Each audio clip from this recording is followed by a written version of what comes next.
Derek Olson here, Communications Team Director for the Small Group Network, and I am honored to be interviewing my friend Jason Banzhoff. He is a Life Group Department Leader at Lifehouse Church in Hagerstown, Maryland, and he's also a team member of our Small Group Network Communications team, where he manages our Facebook page and creates graphics, blogs for us occasionally, and does a whole lot more. Jason, thanks for hanging with me today. Hey, thanks for letting me join in today. This is great, man. It's been so awesome getting to know you through the network and hanging out at the lobby gathering last year. And you've been a huge asset to our team. So thank you again for all you do. Well, thank you for letting me serve. It's a lot of fun serving with you guys. Well, I'm super excited to hear from you, man. And I believe that what you're about to share with us is going to encourage many small group point people out there and equip them. So let's get right to it. I got a ton of questions. Okay. All right.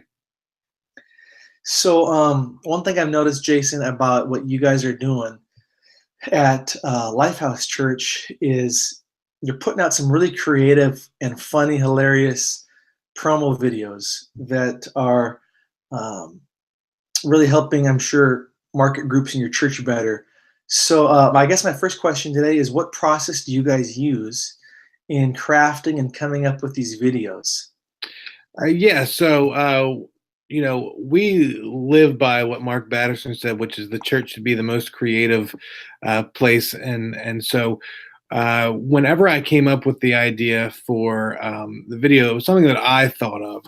I ended up actually working with our creative team and our communications team to help market it a lot better. I do have a video background as well, but the guys that do it now, I just said, hey, how do you think we could do this? How do you think we could make this really, really good? And they came together and just came up with the scripting for me and just made it awesome. So I leveraged my creative team for that. Awesome. So you're all about building the team. Absolutely. Here's another question regarding media. How can small group point people better harness media to engage people in their church, to think about groups, and especially to engage millennials to join groups?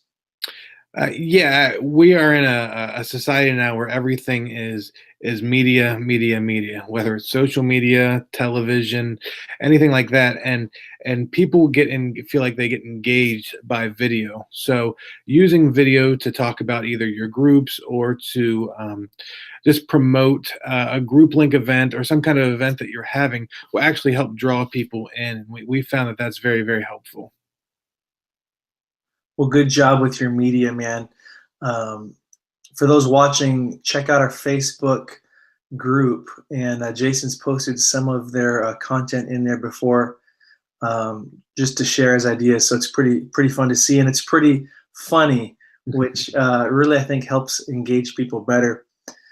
I think one of the very top subjects, Jason, that small group point people are interested in learning about and growing in is that of recruiting new coaches and small group leaders. So that's the next big question I want to ask you on this topic is, how do you and your team go about this?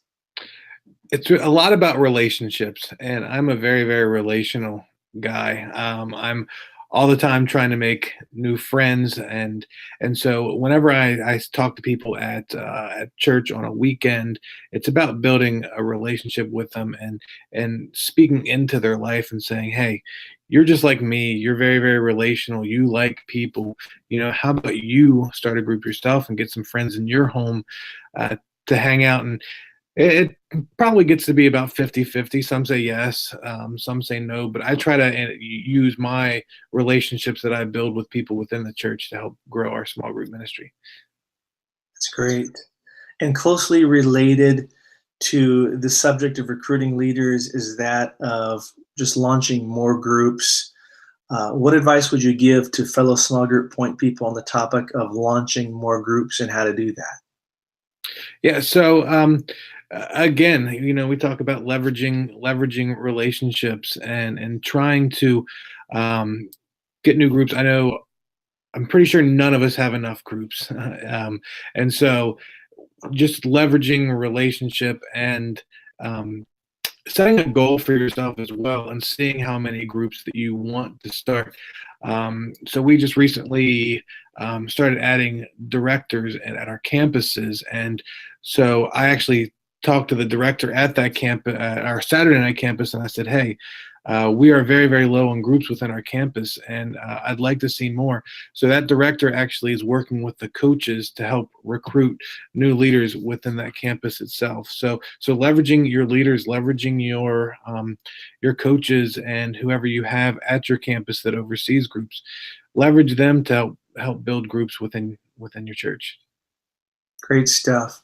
There's so many different ministry models out there and various ways of doing small groups. If you could tell us what small group model or hybrid of models do you guys employ at your church, and what does that look like in a nutshell? Yeah, we're pretty much just a free market, and our groups are always open. We don't close our groups, and one of the reasons we do that is because we want to see as many people get into community and get into something that interests them, whether it's a common interest group that we have, a men's group, a women's group, whatever it is.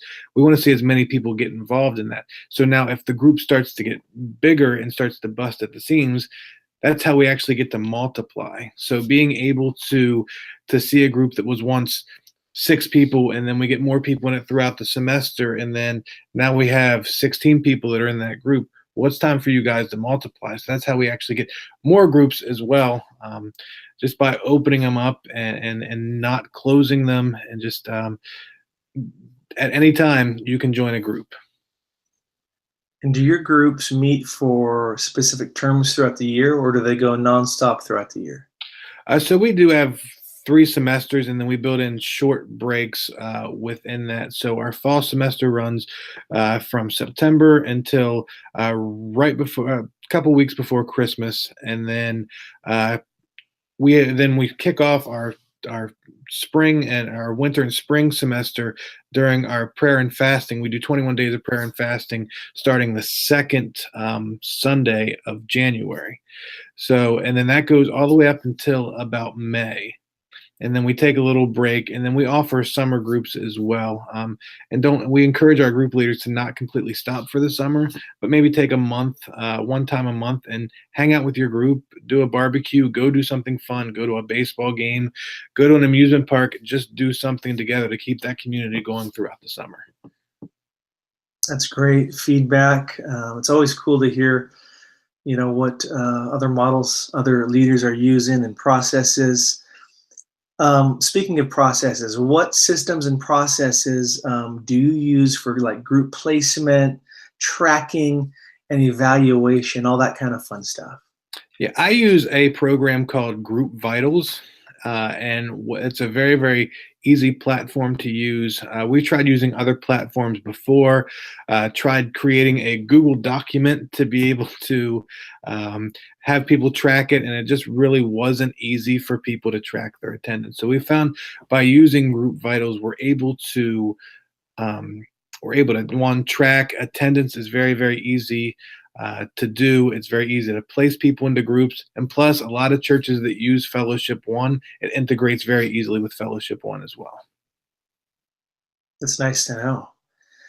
When it comes to serving your lead pastor or your senior leadership in your church, and that relationship, when it comes to casting vision to him or to them, what advice would you offer to small group point people?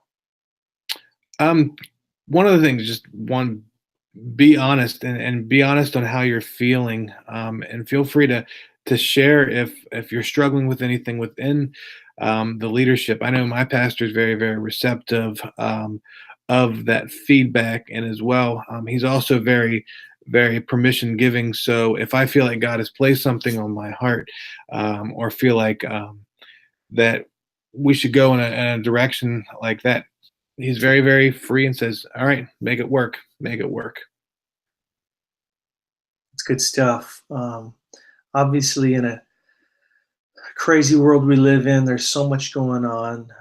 Ministry is can be in a very intense thing when you combine, raising a family and marriage and uh, man, just all the other stuff in life. I know one thing that a lot of small group point people are interested in learning is how do you stay balanced? How do you stay spiritually healthy, mentally focused, so that you're good for the long haul? Any feedback on that?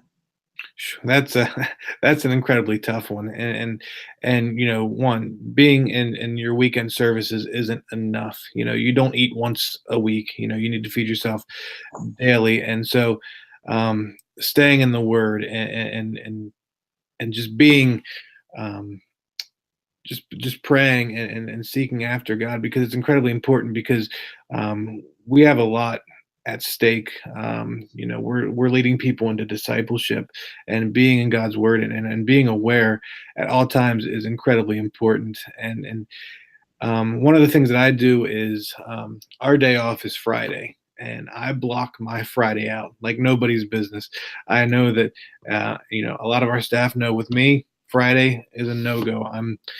I'm keeping that for myself. And then as well, I spend time with my wife on Friday nights and then into Saturday mornings, creating that time together, whether we go away for a couple hours or just stay at home. Maintaining that balance with your spouse and your family is incredibly important, for your family, but also for yourself. That's a very insightful feedback, and great to hear how you guard that day off like it's gold. Another question. Obviously, one of the main responsibilities of small group point people is coaching their leadership teams and their hosts. So, when it comes to coaching, what practical advice would you give to those watching?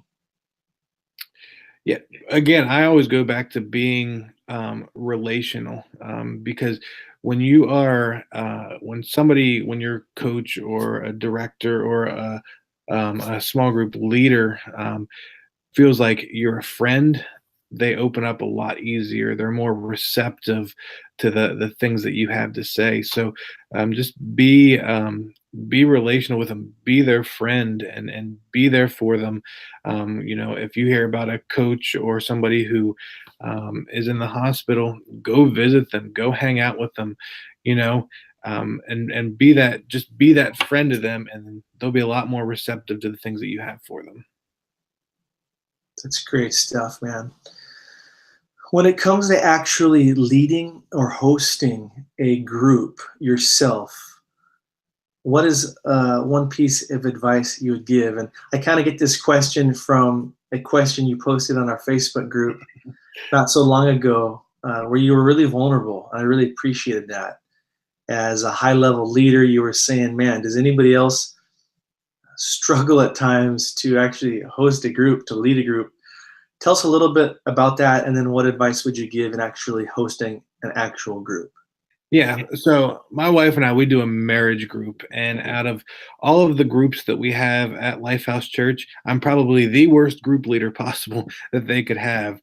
And so it actually came from a one day we were meeting and I totally forgot about it until that morning. And so I'm on our group Facebook page and I'm just saying, "Hey, meeting tonight at 7:30, hope to see you guys there." And I felt like such a failure. I felt like a loser. And so um, when you can't do it alone, for sure. Get an apprentice leader or somebody if you are a group leader. And I like what Steve Gladen said when he actually said he knows well enough to not lead a group, so he just actually attends. So if you're available to just attend a group and not lead one, it takes a whole lot off of your plate. But in that case too, don't get discouraged. I know my group leader or the people that are in my group, they understand all the stuff that I do, and they're very, very gracious, very, very kind. But at the same time too, I don't want to use that so that way I have an excuse to not lead that group in the way that I would want all my other group leaders to be. I should be the main example, but you know, just best bet, don't lead a group yourself. I would say that. What is one or more books on leadership or community or small groups that you have read or currently reading that you would recommend to our audience? I'm very, very high on a book right now called Front Row Leadership by Rob Ketterling. He's a pastor out in Minneapolis, Minnesota, and River Valley Church is what it is. And he wrote a book called Front Row Leadership. And the second I got it, I was at a conference that he was speaking at, and I bought it that day. And I went home, and I was automatically hooked into the first chapter, and then the second chapter. And it didn't take long for me to actually. I purchased for all my coaches. I purchased that book for them as a Christmas gift, just to get them pumped for what's coming up this year. Thanks for that recommendation. Speaking of that, what's coming up, March 13th through 15th is our 2018 lobby gathering in sunny SoCal. You and I were there last year. So Jason, why don't you tell to those listening, watching, what is a couple of reasons they should scramble to register? Registration actually ends for the lobby, I believe, on February 24th. So if you're thinking about it at all, you want to do it soon. But Jason, why should folks attend the lobby?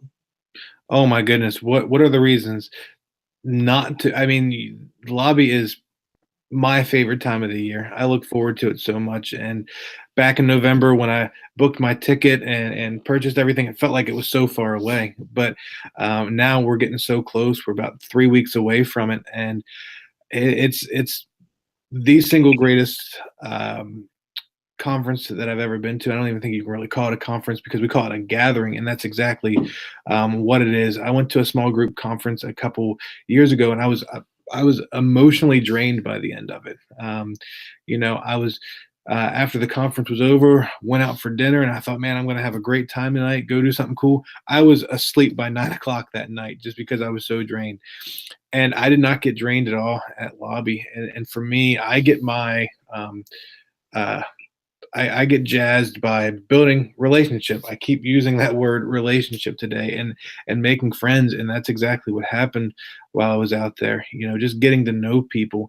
And while I was out there, I talked to Adam Workman a little bit about his group in a box, and that's how we got our idea for last year to do our group in a box.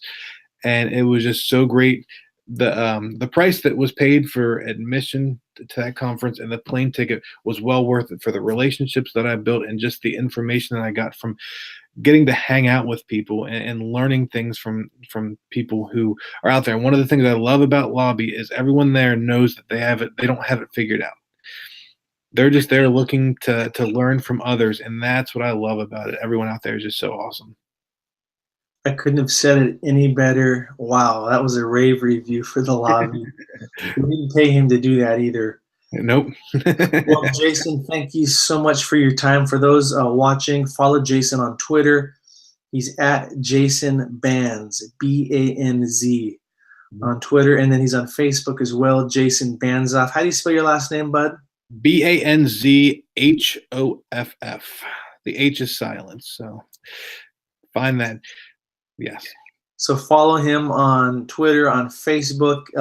Join our Facebook group as well, the Small Group Network, and you'll see Jason often chiming in with hilarious videos and comments.